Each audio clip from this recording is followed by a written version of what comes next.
It's August. The NBA offseason is about to slow down, but it is not over. What moves can the Indiana Pacers still make this offseason before training camp and the season starts? We'll break down all of them today here on the Locked On Pacers podcast.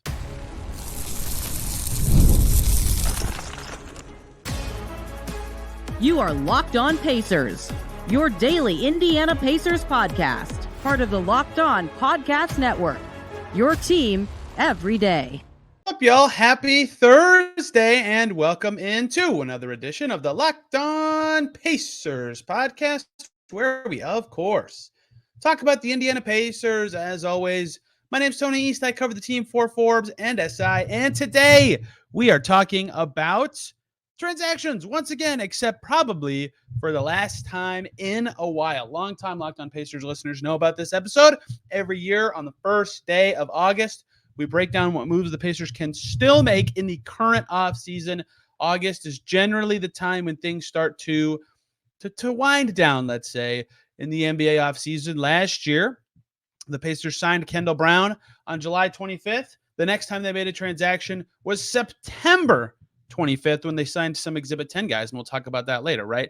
Like, that is typically, and where we are right now is the gap that tends to exist in the offseason where people take some time away. And of course, it's a little different this year because of the Olympics. There's still basketball going on, but it is a very infrequent transaction month. In fact, in the last 2 years, the only thing they did was sign David Servidis to a training camp deal. So let's look at what the Pacers will still have to do this offseason, even though it likely won't happen this specific month. And then we can look ahead to the rest of the offseason and stop talking about offseason topics because the team will be settled. And also, I want to add one more thing before we really get going. August, for those of you who've been listening again for a long time, know I try to do like a thematic project and some player interviews. We'll see on those as well. But like, for example, last year we did some what ifs for historical stuff for the Pacers. A couple years ago, we rewatched every game of the 2000 NBA Finals to learn more about that series. We did the book club series last year, all sorts of stuff like that. This year, right now, I'm thinking best seasons in Pacers history by position.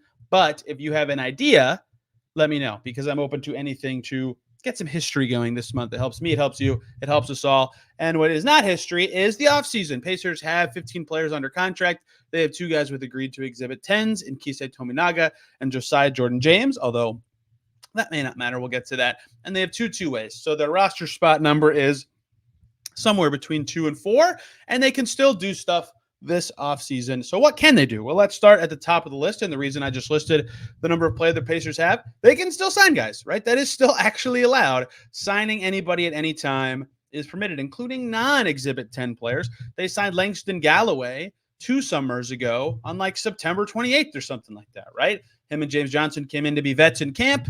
Langston Galloway comes in. He did not get an Exhibit 10. He did not play for the Mad Ants. He did not make in the team. That kind of stuff can happen. We just saw yesterday, Woj reported Devontae Graham agreed to a deal with the Portland Trailblazers. Portland Trailblazers already have a full team. Maybe they end up trading somebody or cutting somebody, but what is Devontae Graham doing there in their current construction? Who knows? So I bring that up to say that is still allowed for the Pacers because in the offseason, you can hold up to 21 players on your team. When the season starts, that number goes down to a maximum of 18, 15 players and 3 two-ways. But in the offseason, it used to be 20, and then when they added the third two-way, it went up to 21. So the Pacers do have room to just put some players on the team, right? Bring them in, get a look at them if you want, even if you have no intention of putting them on the Mad Ants. Now, granted, it's very hard to find players who are not willing to take Exhibit 10s or take G League deals, who just want to come for a camp and compete for a spot. The Pacers might, in theory, have an open spot. They have over $4.5 million of non-guaranteed money on their team between James Wiseman, Kendall Brown, and James Johnson. But it seems like their team, besides Kendall Brown, is fairly set, and that roster spot seems like it's between Brown, Shibwe, and Enrique Freeman. So it's not likely that this will be something that happens, but it is allowed. The Pacers could just sign somebody at any time, including right now. But I don't expect something like that to happen. If they do make a signing, it would specifically be an Exhibit 10 type of deal to me. That is what does typically happen in August and beyond, like the one we mentioned earlier with David Servidis and a bunch of other players certainly fit this bill. So I don't want to spend too much time on this. We talked about it a little bit earlier in the offseason, but Exhibit 10 deals, for those unaware, it's a 1-year minimum deal that can be converted to a two-way at any time. And the real benefit and why most Exhibit 10s are signed is that it comes with a bonus if a player is waived and then goes to the G League. So for the Pacers specifically, an Exhibit 10 clause would give a player a bonus if they were waived and specifically reported to the Mad Ants. They would get a bonus if they're there for 60 days. That bonus can be negotiated up to like 77,500, a little more than that. So it's like good money, right? You know, if you're, especially if you're in the G League making that money, like that's a nice little bump to get. So Exhibit 10s for guys who have already are already in your G League program, right? That's a good way to give them a bonus. That's why last year you saw guys who were already on the Pacers G League roster sign those kind of deals. So, for example, what you might see is if somebody is going to sign an Exhibit 10 with the Pacers and be with the Mad Ants will actually trade for their G League rights first, so that if they do go to the G League, it's with Indiana, and then the Pacers could sign them and give them that bonus. Now, there are players who do not have their G League rights owned by anybody, right? Guys coming out of college, guys from overseas, whatever.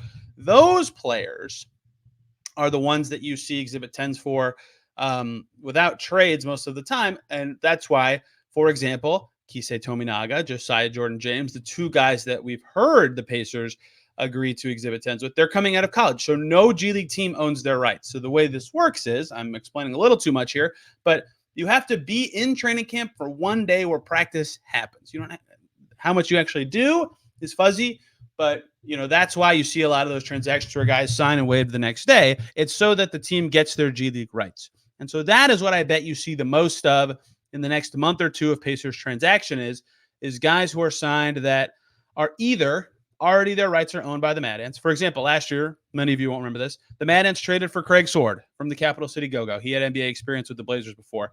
And then the Pacers signed him and then waived him the next day. Pedro Bradshaw, the Mad Ants already had his rights. They signed him and waived him the next day. Then they used those two roster spots to do the same thing with Elfrid Payton and Jordan Bell, who the Mad Ants had their rights for already, right? That kind of churn can happen. And then other guys who do not have anyone owning their G League rights, like Darius McGee, like Kyle Mangus, for example, they got Exhibit 10s last year, did their one day in camp, and were waived the next day. So keep an eye on that kind of stuff. If it's someone who does not have American pro experience with a G League team, likely they can just sign with the Pacers, and you may not hear about it before it happens. So Tominaga and Jordan-James coming out of college, right? Those have already been reported.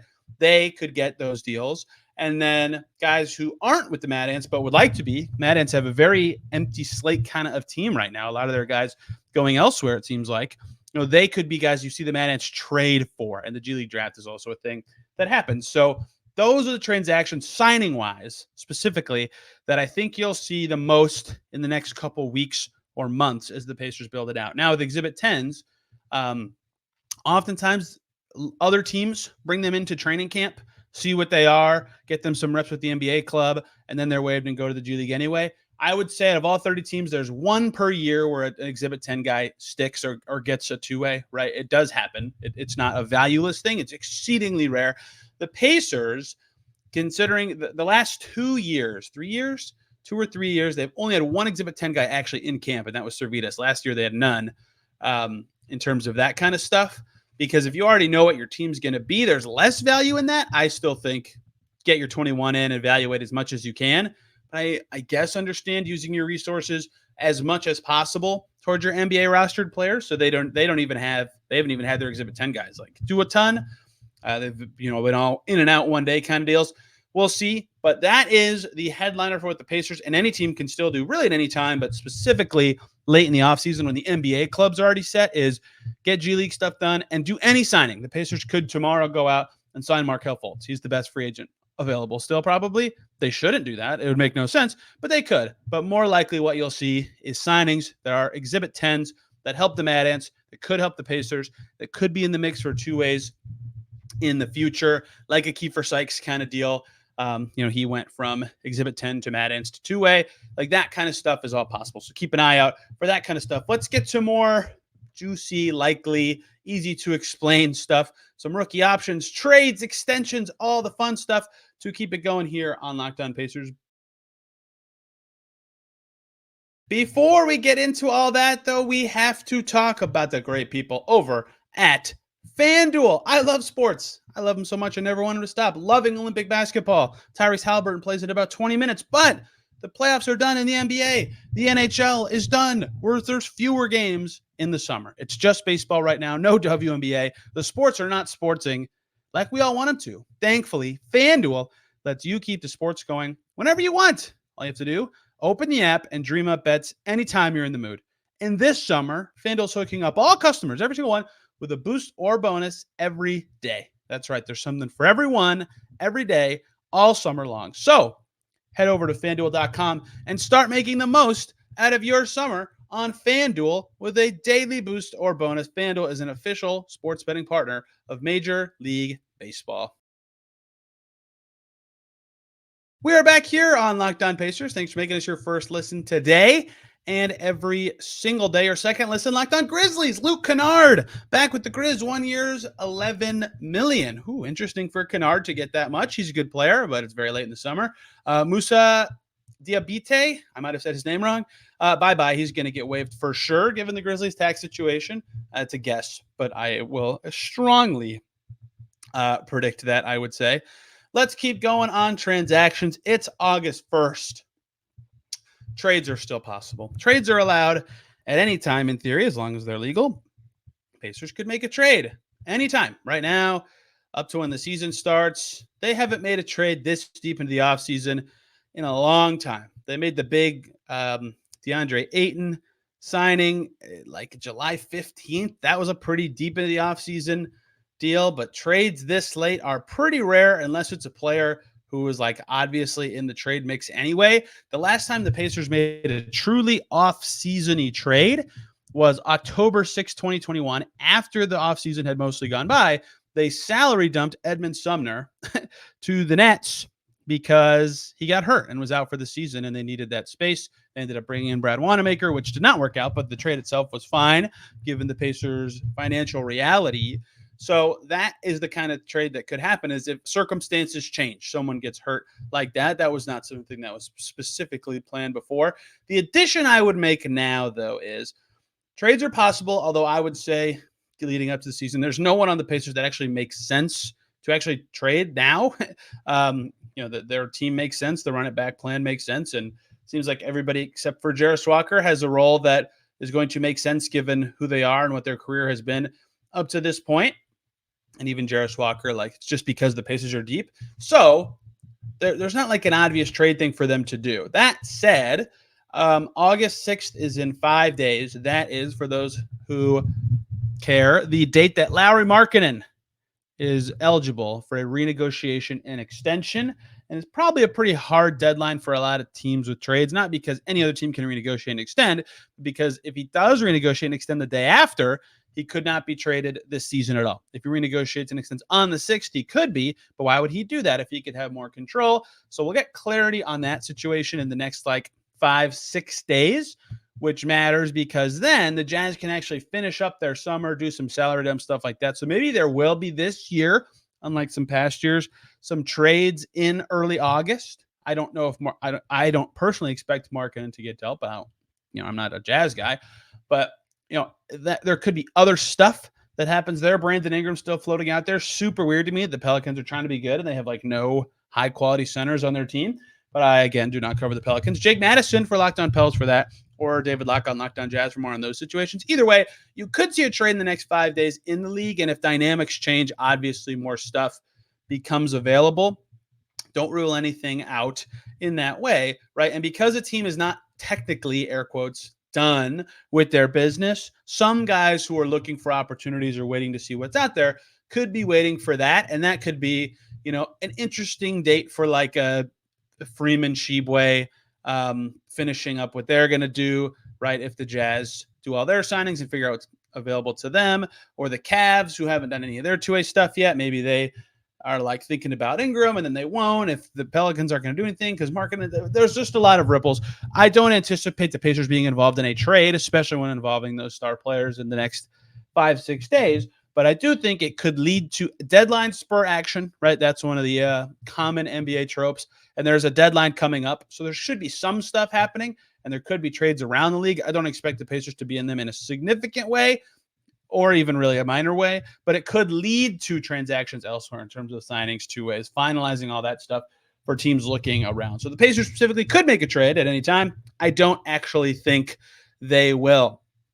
Last thing I want to get to in this segment in terms of external options, I think we haven't talked about it all. Rookie options, rookie scale team options. So for those of you who don't know what these are, everybody who's drafted in the first round gets a rookie scale contract. And rookie scale contracts are 4 years in length, but they have 2 years of team options that covers the third and fourth season. But they get decided on a full year in advance. In fact, the actual deadline is Halloween. It's after the season starts. That's only mattered once that I can remember ever, and I'll explain that in a second. But the Pacers, who were in the lottery in recent seasons and stockpiled first-round picks, have a couple guys who have that consideration. Ben Mathurin, his fourth-year team option deadline is Halloween for 2025-26 at $9.2 million. They're going to pick that up. It makes no sense to decline it. Jarace Walker, his 2025-26 rookie scale team options deadline is Halloween. That's for $6.6 million next season. Guess what? They're going to pick that up. And Ben Shepherd, $2.8 million for 2025-26. Bargain for a wing who can actually play in your rotation. They're going to pick that up too. There's no downside considerations here, right? Last year, Isaiah Jackson was a guy that I talked about. I said it was a no-brainer. Other people were like, hey, could they actually decline this? Like, people actually were asking me about it, people who matter. And I was like, no, I don't think so. But enough people wondered about if Isaiah Jackson's worth $4.4 million as a backup 5. Should they have declined the option? They should not have. They obviously made the right choice. But, like, there are times to consider it. Jalen Smith got his decline with the Suns. That got him to the Pacers because he didn't play very well there, and they would have rather used the money elsewhere, right? The Pacers, I don't recall them, since Solomon Hill, which actually burned them, declining an option on a rookie scale deal. Solomon Hill, if you famously remember, they declined his fourth-year option. Then he was good in his third season and played decently enough in the playoffs. And that was right when the cap spike happened. So it worked out great for him to get to free agency.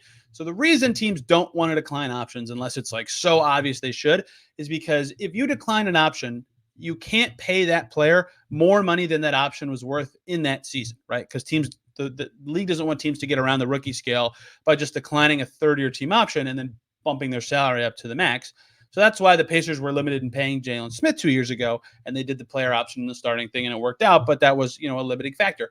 So if, for example, Ben Mathurin, if they declined his option, which would be so stupid, they could not pay him more than $9.187 million next year anyway, even if they wanted to keep him and he had a great year. So that's why teams don't want to do it, because they're limited on the spending. And so with Solomon Hill, his option was declined. It was fairly cheap. Then he was good, and the cap spike happened. And so the Pacers had a very hard limit on what they could pay for him, and it wasn't even close to his market value, even if they wanted to keep him, which they declined his option. Doesn't seem like they did. I cannot recall very many situations where a team that declined a guy's option ends up keeping them. And that year anyway, it has happened. I can't remember them off the top of my head. But also, it doesn't really matter in this situation for the Pacers because these guys are all worth it, right? Like Jarace Walker, even on the chance he could be amazing and that player archetype could be, is worth his money. Ben Shepherd is already worth his deal because he's in the rotation. Ben Mathurin, same deal. He's in the rotation. Rotation players costing that little is what makes the first-round pick so valuable. You can have cheap contributors who matter to your team. So there is no discussion like with TJ Leaf or Isaiah Jackson, or would have been discussion for Aaron Holiday about, is this guy actually good enough, or can we use these resources elsewhere better, even if they improve? There's none of that. These guys are all good. They're all going to get picked up. The Pacers, yes, they have tax considerations next year, but these cheap young contributors are what they should want with those spots. So there's nothing to actually think about. The reason the deadline is interesting, it's always after the season starts. Nick Stauskas with Philly was a guy that they didn't really know. They hadn't decided. And he was amazing to start the season with the Sixers. His option got picked up. He immediately stopped being amazing, but he got the option picked up. Good for him. And now he's on the Pacers payroll. So that is the rookie scale options decisions. It's a no-brainer. They'll all get picked up. Maybe they even happened before camp, because why not? They've done it before camp in years past, including last year. So that is something that we probably won't have to take much airtime for on this podcast for the rest of the offseason because it's so obvious, but still something I have not brought up at all this year. Last two things I want to get to on today's show about the stuff Pacers can still do this offseason. Let's do it.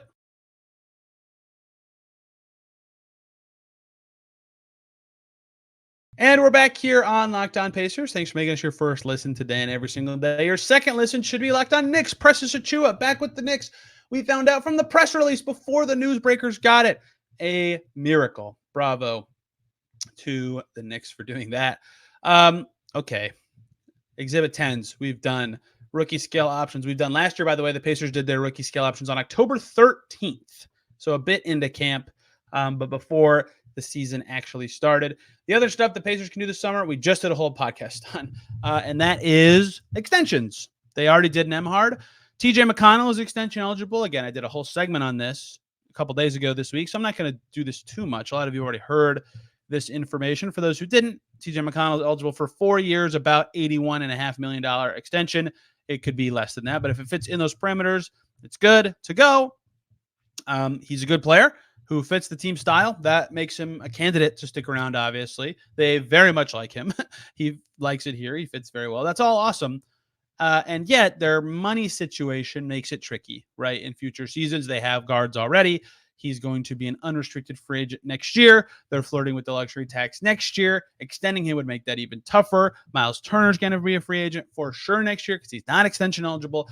So there are reasons to do it, but they'd have to think about shedding money in another way to keep Turner next year. There's just a lot of factors that make me think maybe not. If I'm the Pacers, I would think about it. I would like to. He's good and he fits, but maybe not the easiest call ever, just given how tight their finances are. But with any player who is good and fits, an extension makes sense, right? It's not like you have to squint and say, well, if this happens and this happens, it makes sense. No, especially if it makes them tradable, right? People forget this. Go back a couple of years when they extended Malcolm Brogdon. They added 2 years to his deal to make it a 4-year deal. Everybody thought, why did they do that? Well, it was more tradable, and it's been traded a million times since, to Boston, to Portland, and then to Washington. Like, clearly, it's a tradable contract. If you extend a guy and their contract becomes more tradable and they're already good and fit your team, that makes sense. So I'm not ruling it out. I'm not going to rule out either of the Pacers extension eligible players for an extension this summer, but I will say that the Pacers specific situation makes me less inclined to think it happens, even though they could obviously re-sign him next year. And the key part for McConnell, that's not true for the other guy we're about to talk about, is he can be extended today, August 1st, all the way up until next June 30th. Because of the length of his contract. Even during the season, he could be extended. So it's not like they have to rush it. They can see how their other guards are developing, how great McConnell looks after peaking at age 32. Right? There's no rush. Obviously, getting it done is great if you're TJ McConnell, but there's no rush. So we will see what happens there. A guy who does have a deadline is Isaiah Jackson. Isaiah Jackson is extension eligible this summer until I think October. That's September. I don't know how calendars work. It probably is going to be October 21st or 28th, depending on when opening night is. It's whatever the Monday is. Before that is when Isaiah Jackson's extension eligibility would end. I think that he is an interesting guy because, like Aaron Nesmith last year took 3 for 33, and he already is worth more than that, right? So you never know what's going to happen to a player when they're still in their rookie scale deal and is extension eligible, like Isaiah Jackson's going to be for the next 2.5 months. If he has a great season, he could up his value, but he also could have a year that he shows some stagnant stuff, and he's probably going to be the backup 5 as long as he's healthy and available, and he'll probably start when Turner's hurt. Like, that's a great opportunity to potentially up your value, but you run the risks of not upping your value. So, what is he actually worth? What are backup centers actually worth, right? If he thinks he can't get to starting center value this season, would he take an extension at backup center value? Again, we did a whole segment on this earlier this week, but if Isaiah Jackson's willing to take like 3 for 20 or something, if I'm the Pacers, I'd think about it. I'd have a meeting about it. If he thinks that's insultingly low and he would like to try to get more, or if the Pacers aren't even interested in extending him because of their proximity to the luxury tax, seems like this one's unlikely. And I would say it's unlikely anyway, because the center market is just so easy to get guys, right? There's always guys on the market in that fit into exceptions, right? This is the cheapest position to get talent at in the league. And that's not to say Isaiah Jackson isn't good or deserving of money. It's just you don't have to prioritize it unless you know you're getting a deal you like as the Pacers. So I would expect, like McConnell, this does not happen. I would say McConnell is more likely than Isaiah Jackson to be extended. But I am, of course, guessing a little bit there. and there is a deadline. Once the season starts, Isaiah Jackson can't be extended beyond this season. But again, Aaron Nesmith last year, Sabonis a few years ago, Turner got a rookie scale extension.